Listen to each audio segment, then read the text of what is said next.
Hello, hello, bienvenue dans les triangles semblables du chapitre 5.2. En fait, dans cette partie du chapitre 5, on va démontrer que des triangles sont semblables, c'est-à-dire lorsqu'il y en a un qui a subi un agrandissement par rapport à l'autre ou à la limite une réduction aussi, ça se joue dans les deux sens. Donc, allons-y avec les conditions minimales qui sont presque identique aux conditions minimales des triangles isométriques, c'est-à-dire des triangles qui ont les mêmes mesures de côté, mêmes mesures d'angle. Mais là, cette fois-ci, dans les triangles semblables, c'est que les côtés auront été agrandis, mais pas les angles. Et nous allons pouvoir utiliser, encore une fois, la condition minimale CCC pour démontrer que les deux triangles sont semblables. Le symbole semblable, on n'utilisera pas le égal avec la petite vague sur le dessus, mais quand on va parler que deux triangles sont semblables, on va pouvoir utiliser juste la petite vague ici, donc pour dire qu'ils sont semblables. Donc ça, c'est le symbole semblable. Donc note ça dans tes notes de cours. Semblable, c'est la petite vague qui est comme ça. Donc, pour démontrer que deux triangles sont semblables en utilisant la condition minimale CCC, il va falloir que je démontre en fait que j'identifie dans mes triangles, comme on a fait dans une des capsules précédentes, on prend chacun des triangles puis on identifie le petit côté, le moyen côté et le grand côté. Donc, évidemment, le 5 cm, le côté AC, c'est le petit, donc le petit de l'autre, le moyen du premier avec le moyen de l'autre et le grand du petit avec le grand de l'autre. Donc, ça va être plus facile de comparer quel côté est associé avec quel côté. Donc, le petit avec le petit, le moyen avec le moyen, le grand avec le grand. Donc, tu commences par t'inscrire ça dans tes deux triangles. Ça va être plus facile de comparer lesquels qui sont homologues. Donc, AC est homologue à EF et on va pouvoir former une proportion avec. Mais bon, ici, je n'ai pas respecté l'ordre de dire je commence par le petit avec le petit, le moyen avec le moyen, le grand avec le grand. Bon, ça n'a pas vraiment d'importance dans quel ordre tu vas commencer. Ici, on va commencer en faisant une proportion entre le côté DF. Donc, j'ai pris le côté DF, j'ai pris le moyen du grand et je l'ai comparé, j'ai formé une fraction avec le moyen du petit, donc qui est la mesure de BA. Donc, j'écris mesure de DF sur la mesure de BA ou AB. Donc, je compare le moyen avec le moyen. C'est égal à 12 sur 6, donc qui est égal à 2. Et la raison, la justification que je vais donner pour cette étape-là, c'est le rapport des mesures des côtés homologues. C'est tout simplement ça. Qu'est-ce que j'ai formé? C'est le rapport des mesures des côtés homologues. En fait, ce que j'ai trouvé, c'est le rapport de similitude. C'est le cas qui existe entre deux figures, comme on a vu à la première capsule. Donc, je forme ce premier rapport-là. Donc, ça va me faire un C de mon CCC. Je fais la même chose, donc je prends la mesure de FE. Donc, la mesure de FE, c'est le petit côté du grand triangle que je compare avec le petit côté du petit triangle. Donc, la mesure de FE sur la mesure de AC, donc qui est 10 sur 5 est égal à 2. Donc, j'inscris que c'est le rapport des mesures des côtés homologues, tout simplement comme si je trouvais le rapport de similitude. Je fais la même chose avec le grand côté, donc le grand côté DE, la mesure de DE sur la mesure de BC est égale à 14 sur 7, donc il me vaut 2, donc rapport de mesure des côtés homologues. Mais étant donné que j'utilise 3 fois le même énoncé dans la justification, tu pourrais m'écrire tes 3 rapports et tout simplement m'écrire la justification commune aux 3, donc de l'écrire juste une fois. Ça serait parfait dans ta démonstration. Et étant donné qu'on a pu démontrer un premier C, un deuxième C, un troisième C pour avoir la condition minimale CCC, tu vas pouvoir dire que les deux triangles sont semblables. Regarde ici, on a marqué le triangle ABC, le triangle ABC, donc semblable avec la petite vague au triangle FDE, et ça, c'est selon la condition minimale CCC. On y va avec maintenant la CAC. Donc, CCC, CAC, ça peut aussi démontrer que les triangles sont semblables. Donc, encore une fois, on a ici CAC, c'est-à-dire côté, angle, côté, côté, angle, côté. Et bon, ici, je vais identifier le petit côté du petit triangle avec le petit côté du grand triangle et le grand côté du grand triangle. Mais en fait, c'est pas le grand, mais entre les deux, c'est le plus grand des deux. En fait, celui-là, ce serait le moyen parce que c'est vraiment AB qui est le plus grand. Mais AB puis DE, ils ne m'intéressent pas dans le problème parce que je ne connais que ces deux côtés-là. Donc, je l'appelle petit avec petit, grand avec grand. Je vais donc former mes deux C de CAC. Et évidemment, ben, je m'aperçois que l'angle C et l'angle F sont identiques. Donc, j'y vais avec le premier C. Je forme la proportion, donc DF sur AC, la mesure de DF sur la mesure de AC est égale à 15 sur 10. Je fais le calcul, ça me fait 1,5, tout simplement 15 divisé par 10. Donc là, j'ai fait un C. Là, je vais faire avec le A. Donc, bon, rapport des mesures des côtés homologues, évidemment, ça m'indique ce que je dois comment je dois le justifier. Je vais pouvoir dire que l'angle C est isométrique avec l'angle F. Donc, à ce moment-là, je dis qu'ils ont tout simplement la même mesure. Je le vois sur le dessin, même mesure. Donc là, j'ai mon C, j'ai mon A. J'y vais avec mon deuxième C. Alors, je forme la proportion avec la mesure de FE sur la mesure de BC, qui est 6 sur 4, donc 1,5. Rapport des mesures des côtés homologues, c'est donc la justification de ce rapport-là. Et à ce moment-là, ben, je m'aperçois que j'ai formé le CAC dans mes trois premières étapes. Je peux donc conclure que mes deux triangles sont semblables en utilisant la petite vague entre les deux. Et la raison pour laquelle je peux dire qu'ils sont semblables, c'est la condition minimale CAC. Ce qui est important, c'est que le rapport de l'un doit être équivalent au rapport de l'autre pour dire que les côtés sont proportionnels. Donc, c'est ça qui est important. OK, j'y vais maintenant avec, là, troisième condition minimale dans les triangles isométriques, c'est ACA, mais cette fois-ci, on va utiliser juste la condition minimale AA. La condition minimale AA est suffisante pour dire que mes deux triangles sont semblables. Donc, il faut que je trouve deux paires d'angles homologues isométriques, parce que dans les triangles semblables, les côtés sont proportionnels mais les angles sont isométriques. Donc, à ce moment-là, je m'aperçois que j'ai déjà un premier angle ici qui sont isométriques. Par contre, mon deuxième angle, je m'aperçois qu'il n'est pas isométrique. Mais étant donné que je connais deux angles dans un triangle, je peux nécessairement trouver la mesure du troisième angle. Exemple, si je voulais trouver la mesure de l'angle C. Donc, si je veux trouver la mesure de l'angle C, je ferai 180 moins 90 moins 40 qui me ferait 50. Et là, j'aurai les conditions AA. Mais allons-y d'abord avec ce qu'on connaît. Donc, la première étape. Je peux dire que l'angle B est isométrique avec l'angle D parce que ce sont deux angles droits ou je dirais ils ont la même mesure parce que les deux font 90 degrés. Ensuite, ben, si je veux comparer ma deuxième paire d'angles isométriques, ben, je ne peux pas y aller avec le 40 et le 50, ils ne sont pas identiques. Je vais trouver l'angle C. Ou à la limite, tu trouves l'angle E, puis tu vas pouvoir le comparer avec l'angle A. Mais là, ici, pour cette preuve-ci, j'ai trouvé d'abord la mesure de l'angle C. Donc, avant de comparer mon deuxième A, je dois trouver la mesure de l'angle C en faisant 90 moins 40.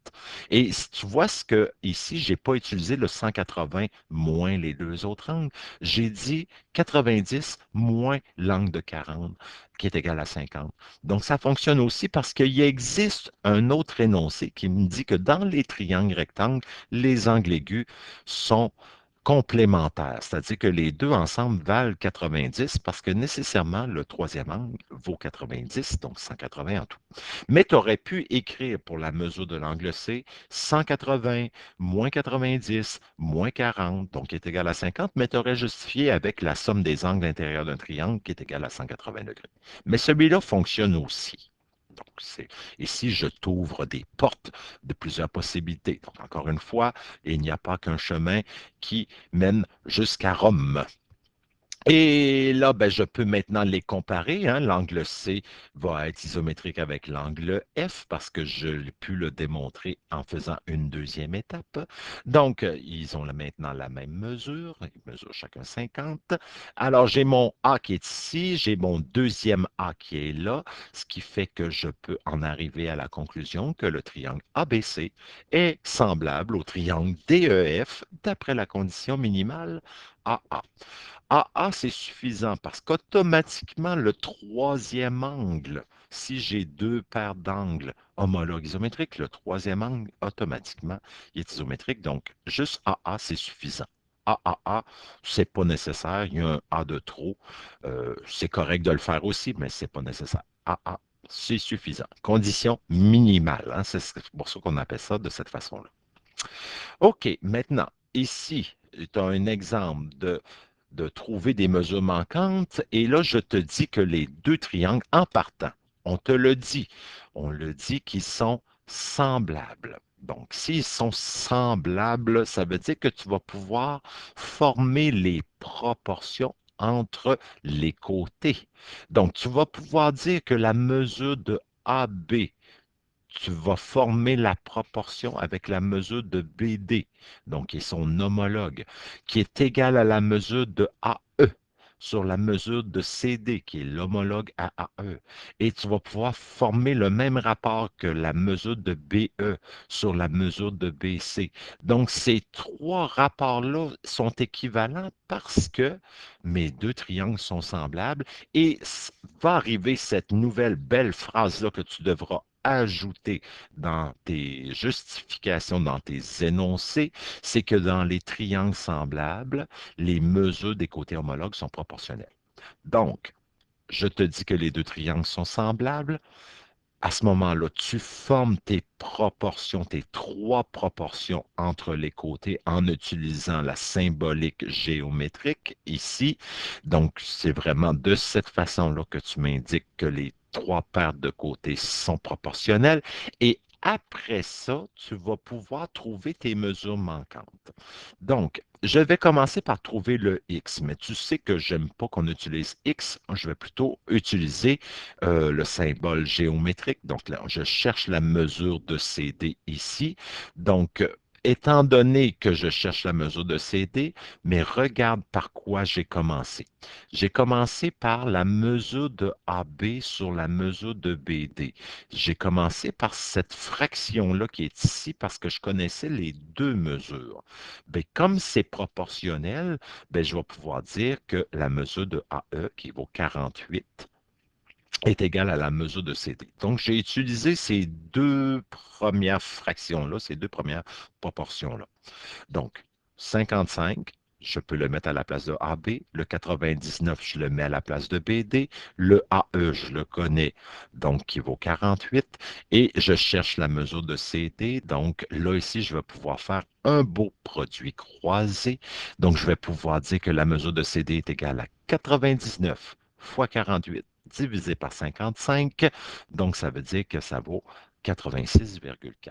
Donc, cette mesure-là vaut 86,4. Je l'ai trouvé.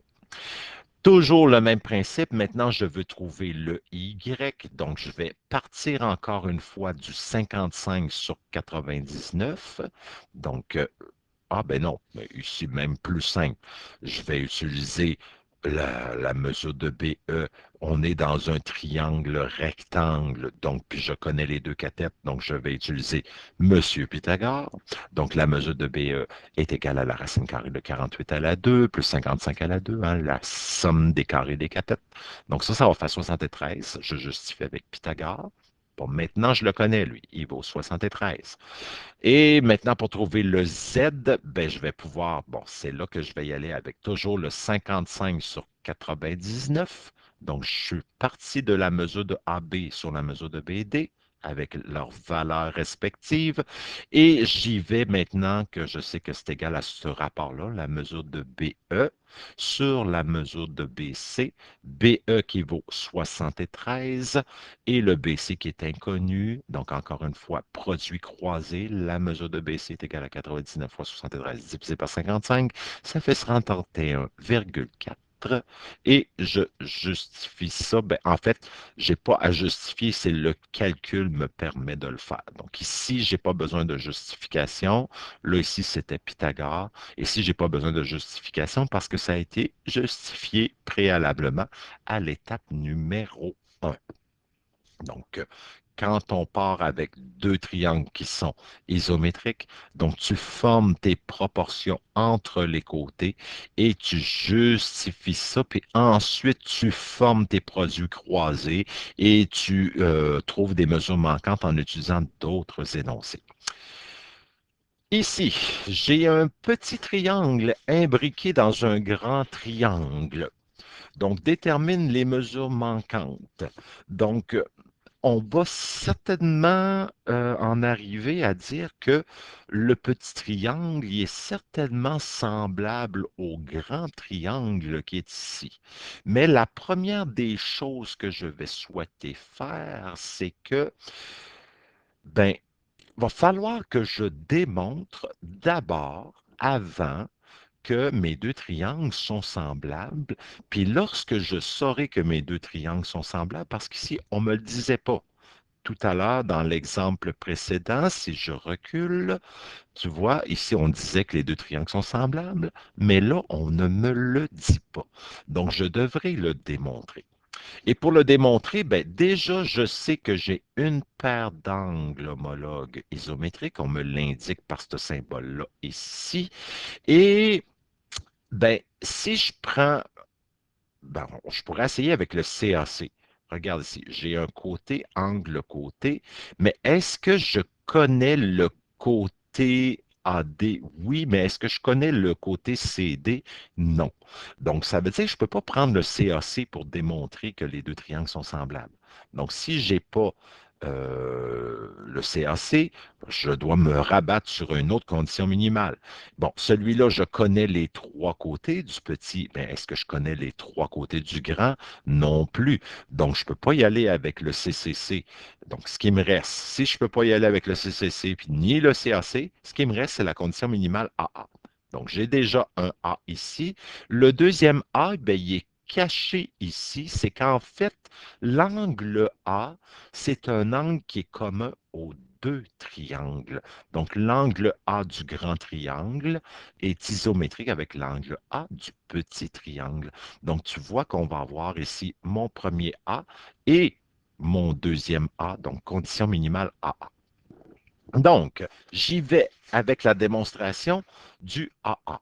Je vais pouvoir dire que l'angle ABE est isométrique avec l'angle ADC. On me le dit par hypothèse. C'était inscrit sur le dessin. Mon deuxième angle, donc mon deuxième A, c'est la mesure de BAE qui appartient au petit triangle. Donc, tu vois, j'ai utilisé les trois lettres pour dire c'est l'angle A du petit triangle qui est isométrique avec l'angle A du grand triangle, donc en utilisant les trois lettres du grand triangle. Donc, je vais pouvoir dire que ce sont deux angles, les deux triangles ont un angle commun. Donc, c'est un angle commun aux deux triangles. Donc, voici la phrase pour le justifier. Et là, je peux arriver avec mon AA. Donc, une ligne pour le premier A, une ligne pour le deuxième A. Je démontre que mes deux triangles sont semblables. Donc, le triangle ABC est semblable au deuxième triangle DEF selon la condition minimale AA. Là, après ça, je vais pouvoir former mes proportions. Mais avant, je vais t'inviter à toujours tracer. Quand tu vois qu'il y a un petit triangle qui est imbriqué dans l'autre, je vais t'inviter à tracer d'abord le grand triangle à côté. Donc, tu traces le grand triangle, tu le traces de façon identique au grand. Donc, tu le traces à côté donc qui s'appelle ADC, bon grand triangle. Puis tu vas mettre toutes les mesures de ce grand triangle-là dessus. Donc le AD, combien qu'il mesure? Bien, le AD, c'est 40 plus 18, donc tu vas pouvoir, oui, avant, on va placer l'angle qu'on a identifié ici par le petit arc en noir. Donc ça, c'est pour dire, OK, l'angle D, je le fais comme lui ici. puis je vais faire mon angle, mon arc bleu pour dire, OK, je connais ces deux angles-là. On ne sait pas leur valeur, mais on sait qu'on les a comparés. Donc, j'y vais. Je trace mon grand triangle, je mets les bons sommets, je marque les deux angles pour lesquels j'ai pu démontrer qu'ils étaient semblables. Et là, donc, AD, je sais qu'il vaut 40 plus 18, donc 58. Je vais pouvoir placer sa mesure ici. Le DC, bon, ça, c'est le X, mais le AC, c'est 30,5 plus Y, donc 30,5, qui est le AB, plus le Y, tout ça me fait le AC, donc c'est pour ça que je l'écris sous forme de binôme. Et finalement, ben, le DC qui vaut X. Donc ça, ce sont les trois informations, plus les deux angles que je connais du grand triangle. Là, tu vas prendre ton grand triangle, puis tu vas, dans la même position que le triangle en rouge, tu vas en tracer un dans la même position, mais plus petit. Et à ce moment-là, ben, ici, comme j'ai l'angle D qui était avec un arc noir, donc ici, je vais placer mon arc noir, mais cet arc noir-là, il s'appelle le sommet B. Donc ici, je vais placer que c'est le sommet B. Et en haut, c'est mon arc bleu, donc qui lui est le sommet A. Donc nécessairement, si j'ai mon sommet A, mon sommet B que j'ai tracé, celui-là, il va s'appeler comme celui-ci, le E. Donc, en les plaçant dans la même position, ça va être beaucoup plus facile de comparer quel côté va avec quel côté au niveau de tes proportions. Donc, à ce moment-là, à lui aussi, je vais placer toutes les mesures que je connais. La mesure de AB, elle vaut 30,5, donc c'est ce que j'ai ici. La mesure de AE vaut 40, parce qu'ici, j'ai un 40. Et la mesure de BE, qui vaut 34, donc que je vois ici, donc que je transpose ici. Donc là, on connaît les trois mesures des côtés. Là, ils sont placés dans la même position. Parce que quand il y en a un qui est imbriqué dans l'autre, c'est plus difficile de savoir quel côté va avec quel côté. C'est pour ça qu'on les sépare en deux, mais dans la même position. Donc là, maintenant, tu sais que lui, ce côté-là, AD va aller avec le AB, le AC avec le AE, le DC avec le BE. Donc, beaucoup plus facile de faire les comparaisons.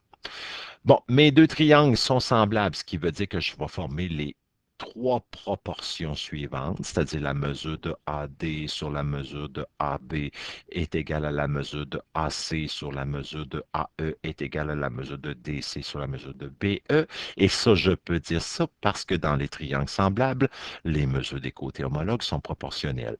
Et ça, c'est comme ton permis de conduire pour continuer ton chemin dans ta démonstration pour trouver les mesures manquantes. Donc, je démontre que mes triangles sont semblables, je forme mes trois proportions en indiquant avec les lettres géométriques, et en fait le symbole géométrique, j'énonce avec ça, et là après ça, ben, je peux y aller avec mes produits croisés. Donc, je pars avec la mesure de AD que je connais sur la mesure de AB. Donc, AD, c'est 58, AB, c'est 30,5. Donc, ces deux-là ici, ces deux-là se comparent ensemble. Et je vais donc pouvoir trouver le X, qui est la mesure de DC, sur 34 que je compare avec lui. Donc, lui, 58 sur 30,5 est égal à X sur 34. C'est ce que j'ai ici. Et ça, on y va avec le produit croisé. Je n'ai pas à justifier, c'est juste le calcul que je fais pour trouver la mesure manquante. Ça a été justifié dans l'étape 4. Ensuite, j'y vais. Je vais y aller avec la mesure de AC sur la mesure de AE qui est égale à AD sur AB. Donc, encore une fois, je suis parti des deux valeurs connues de ma première proportion. Maintenant, je l'associe avec celui-ci. Et la mesure de DC, ben, DC. Non, c'est pas. Oui, en fait, c'est la mesure de AC. Excusez-moi. J'ai eu une petite bulle sèche dans mon cerveau. Donc, ici, je pars de la mesure de AC. Je suis allé de lui vers lui. Donc, la mesure de AC qui est 30,5 plus la mesure de BC, donc qui est le Y. Donc, tu vois, j'ai plutôt utilisé le, le langage mathématique et non pas juste la longueur Y. Donc, sur 40. Donc, lui, sur lui, donc sur 40. Là, je peux faire mon produit croisé. C'est-à-dire que là, mon inconnu il est ici. Donc, mon inconnu qui est 30,5 plus la mesure de BC, c'est égal à 40 fois 58 divisé par 30,5. C'est ce que j'ai fait ici. Donc, après ça, je calcule sur combien ça vaut. Ça fait 30,5 plus la mesure de BC est égal à 76,06. Donc, ça ici, c'est 76,06. Et là, je vais faire moins 30,5 d'un bord, moins 30,5 de l'autre. Ça va me donner la mesure de BC qui vaut 45,57 millimètres. Voilà. Donc là, j'ai pu trouver toutes mes mesures manquantes.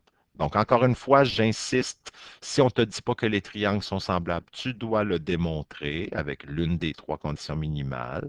Lorsqu'ils sont démontrés, tu formes tes proportions, tu justifies que dans les triangles semblables, les mesures des côtés homologues sont proportionnelles, tu formes tes produits croisés et tu vas donc trouver tes mesures manquantes. Et bien, ça se termine ici. Là-dessus, c'est pas simple, c'est pas, mais c'est en pratiquant, donc c'est en forgeant qu'on devient forgeron. Je ne sais pas si tu connaissais cette expression-là. Et ma grand-mère rajoutait tout le temps, eh bien, c'est en niaisant qu'on devient. Voilà, tu l'as certainement trouvé, ce qu'il fallait dire, ce que ma grand-mère disait là-dessus. Donc, sur ce, bon travail. Viens me voir s'il y a des incompréhensions. Gêne-toi pas, je suis payé cher pour t'aider. Alors, à bientôt.